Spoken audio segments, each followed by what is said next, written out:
నమస్తే welcome to ప్రజాక్షేత్ర TV నా పేరు మౌనిక నేటి తాజా వార్తల్లోకి వెళ్లే ముందు మరిన్ని అప్డేట్స్ కోసం ప్రజాక్షేత్ర టీవీని సబ్స్క్రైబ్ చేయండి షేర్ చేయండి अब से कुछ ही मिनट बाद भारत में दुनिया का सबसे बड़ा टीकाकरण अभियान शुरू होने जा रहा है। मैं सभी देशवासियों को इसके लिए बहुत बहुत बधाई देता हूं। आज वो वैज्ञानिक, वैक्सीन रिसर्च से जुड़े अनेकों लोग विशेष रूप से प्रशंसा के हकदार हैं, जो बीते कई महीनों से कोरोना के खिलाफ वैक्सीन बनाने में जुटे थे, दिन रात जुटे थे। न उन्होंने त्योहार देखा है, न उन्होंने दिन देखा है, न उन्होंने रात देखी। आमतौर पर एक वैक्सीन बनाने में बरसों लग जाते हैं, लेकिन इतने कम समय में एक नहीं, दो मेड इन इंडिया वैक्सीन तैयार हुई है। इतना ही नहीं, कई और वैक्सीन पर भी काम तेज गति से चल रहा है। ये भारत के सामर्थ्य, भारत की वैज्ञानिक दक्षता, भारत के टैलेंट का जीतना जरूरी है। उसे सबसे पहले कोरोना का टीका लगेगा। जिसे कोरोना संक्रमण का रिस्क सबसे ज्यादा है, उससे पहले टीका लगेगा। जो हमारे डॉक्टर्स हैं, नर्सेस हैं, अस्पताल में सफाई कर्मी हैं, मेडिकल पैरामेडिकल स्टाफ है, वो कोरोना की वैक्सीन के सबसे पहले हकदार हैं। चाहे वो सरकारी अस्पताल में हो या फिर प्राइवेट में, सभी को ये वैक्सीन प्राथमिकता पर लगेगी। इसके बाद उन लोगों को टीका लगाया जाएगा जिन पर जरूरी सेवाओं और देश की रक्षा या कानून व्यवस्था की जिम्मेदारी है। जैसे हमारे सुरक्षा बल हो गए, पुलिसकर्मी हो गए, फायर ब्रिगेड के लोग हो गए, सफाई कर्मचारी हो गए, इन सभी को ये वैक्सीन प्राथमिकता पर लगेगी। और मैंने जैसा पहले भी कहा है, इनकी संख्या करीब करीब 3 करोड़ होती है। इन सभी के वैक्सीनेशन का खर्च भारत सरकार द्वारा उठाया जाएगा। साथियों, इस टीकाकरण अभियान की पुख्ता तैयारियों के लिए राज्य सरकारों के सहयोग से देश के कोने कोने में ट्रायल्स किए गए हैं, ड्राई रन्स हुए हैं। विशेष तौर पर बनाए गए कोविन डिजिटल प्लेटफॉर्म में टीकाकरण के लिए रजिस्ट्रेशन से लेकर ट्रैकिंग तक की व्यवस्था है। आपको पहला टीका लगने के बाद दूसरी डोज कब लगेगी, इसकी जानकारी भी आपके फोन पर दी जाएगी। और मैं सभी देशवासियों को ये बात फिर याद दिलाना चाहता हूं कि कोरोना वैक्सीन की 2 डोज लगनी बहुत जरूरी है। एक डोज ले लिया और फिर भूल गए, ऐसा गलती मत करना। और जैसा एक्सपर्ट्स कह रहे हैं, पहली और दूसरी डोज के बीच लगभग 1 महीने का अंतराल भी रखा जाएगा।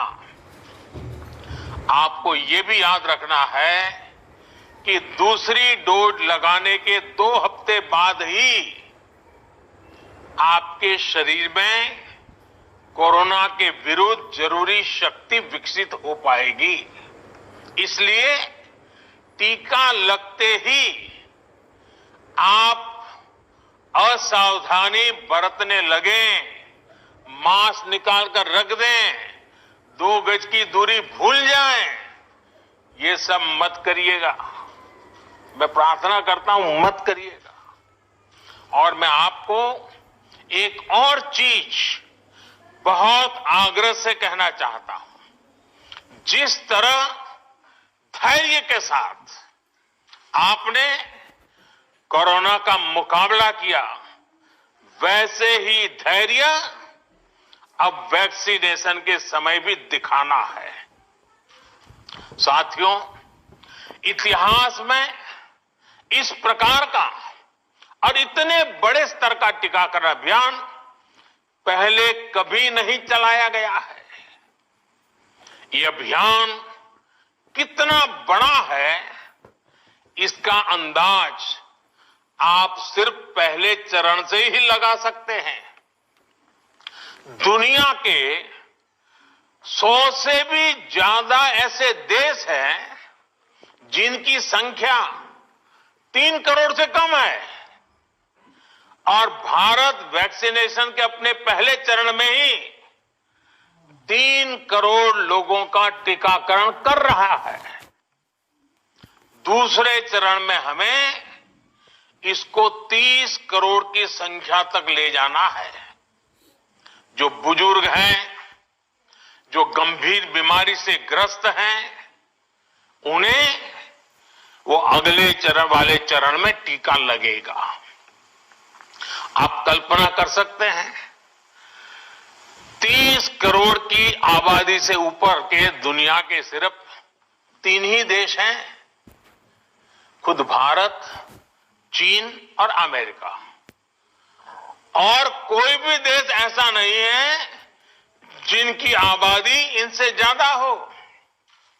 इसलिए भारत का टीकाकरण अभियान इतना बड़ा है, और इसलिए ये अभियान भारत के सामर्थ्य को दिखाता है।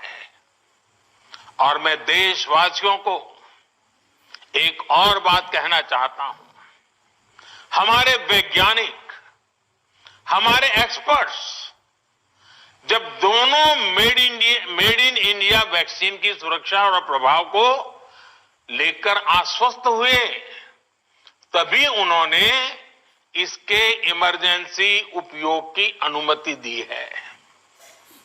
इसलिए देशवासियों को किसी भी तरह के प्रोपेगेंडा, अफवाहें, दुष्प्रचार से बचकर रहना है। साथियों, भारत के वैक्सीन वैज्ञानिक, हमारा मेडिकल सिस्टम भारत की प्रक्रिया की पूरे विश्व में बहुत विश्वसनीयता है, और पहले से है। हमने ये विश्वास अपने ट्रैक रिकॉर्ड से हासिल किया है। मेरे प्यारे देशवासियों, हर हिंदुस्तानी इस बात का गर्व करेगा कि दुनिया भर के करीब 60% बच्चों को जो जीवन रक्षक टीके लगते हैं, वो भारत में ही बनते हैं। भारत की सख्त वैज्ञानिक प्रक्रियाओं से ही होकर के गुजरते हैं। भारत के वैज्ञानिकों को और वैक्सीन से जुड़ी हमारी विशेषज्ञता पर दुनिया का ये विश्वास made in India corona vaccine में और मजबूत होने वाला है। इसकी कुछ और खास बातें हैं जो आज मैं देशवासियों को जरूर बताना चाहता हूं। ये भारतीय वैक्सीन विदेशी वैक्सीनों की तुलना में बहुत सस्ती है और इनका उपयोग भी उतना ही आसान है। विदेश में तो कुछ वैक्सीन ऐसी है जिसकी एक डोज 5,000 रुपया तक में है और जिसे -70 डिग्री तापमान में फ्रिज में रखना होता है। -70 डिग्री। वहीं भारत की वैक्सीन ऐसी तकनीक पर बनाई गई हैं जो भारत में बरसों से ट्राइड और टेस्टेड है। ये वैक्सीन स्टोरेज से लेकर ट्रांसपोर्टेशन तक भारतीय स्थितियों और परिस्थितियों के अनुकूल है। यही वैक्सीन अब भारत को कोरोना के खिलाफ लड़ाई में निर्णायक जीत दिलाएगी। साथियों, कोरोना से हमारी लड़ाई आत्मविश्वास और आत्मनिर्भरता की रही है। इस मुश्किल लड़ाई से लड़ने के लिए हम अपने आत्मविश्वास को कमजोर नहीं पड़ने देंगे। संकट कितना ही बड़ा क्यों न हो, देशवासियों ने कभी आत्मविश्वास खोया नहीं। जब भारत में कोरोना पहुंचा तब देश में कोरोना टेस्टिंग की एक ही लैब थी। हमने अपने सामर्थ्य पर विश्वास रखा और आज 2300 से ज्यादा लैब्स का नेटवर्क हमारे पास है। शुरुआत में हम mask, PPE kit, testing kits, ventilators जैसे जरूरी सामान के लिए भी विदेशों पर निर्भर थे। आज इन सभी सामानों के निर्माण में हम आत्मनिर्भर हो गए हैं और इनका निर्यात भी कर रहे हैं। आत्मविश्वास और आत्मनिर्भरता की इसी ताकत को हमें टीकाकरण के इस दौर में भी सशक्त कर रहा है। साथियों, महान तेलुगु कवि श्री गुराजाड़ा अप्पा राव ने कहा था, सौंत लाभम कौंत मानुको, सौंत लाभ कौंत मानुको, पौरू गुवाडिकी तोड़ू पाड़बोए, देश मंटे मट्टी कादोई, देश मंटे मनुष्य लोय। यानी हम दूसरों के काम आए, ये निस्वार्थ भाव हमारे भीतर रहना चाहिए। राष्ट्र सिर्फ मिट्टी, पानी, कंकड़, पत्थर से नहीं बनता, बल्कि राष्ट्र का अर्थ होता है हमारे लोग।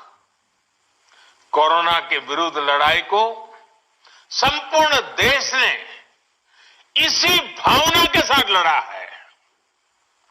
आज जब हम बीते साल को देखते हैं तो एक व्यक्ति के रूप में, एक परिवार के रूप में, एक राष्ट्र के रूप में हमने बहुत कुछ सीखा है, बहुत कुछ देखा है, जाना है, समझा है। आज भारत जब अपना टीकाकरण अभियान शुरू कर रहा है तो मैं उन दिनों को भी याद कर रहा हूं। कोरोना संकट का वो दौर जब हर कोई चाहता था कि कुछ करें, लेकिन उसको उतने रास्ते नहीं सूझते थे। सामान्य तौर पर बीमारी में पूरा परिवार बीमार व्यक्ति की देखभाल के लिए जुट जाता है, लेकिन इस बीमारी ने तो बीमार को ही अकेला कर दिया।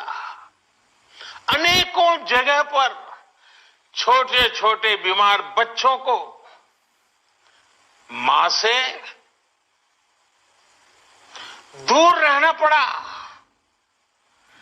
मां परेशान रहती थी, मां रोती थी, लेकिन चाहकर भी कुछ कर नहीं पाती थी। बच्चे को अपनी गोद में नहीं ले पाती थी। कई बुजुर्ग पिता अस्पताल में अकेले अपनी बीमारी से संघर्ष करने को मजबूर थे। संतान चाहकर भी उसके पास नहीं जा पाती थी। जो हमें छोड़कर चले गए, उनको परंपरा के मुताबिक वो विदाई भी नहीं मिल सकी जिसके वो हकदार थे।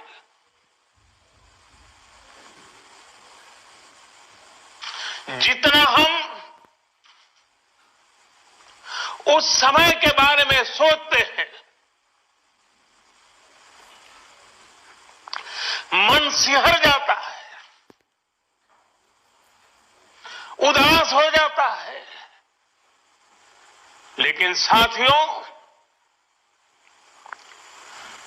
संकट के उसी समय में, निराशा के उसी वातावरण में कोई आशा का भी संचार कर रहा था। हमें बचाने के लिए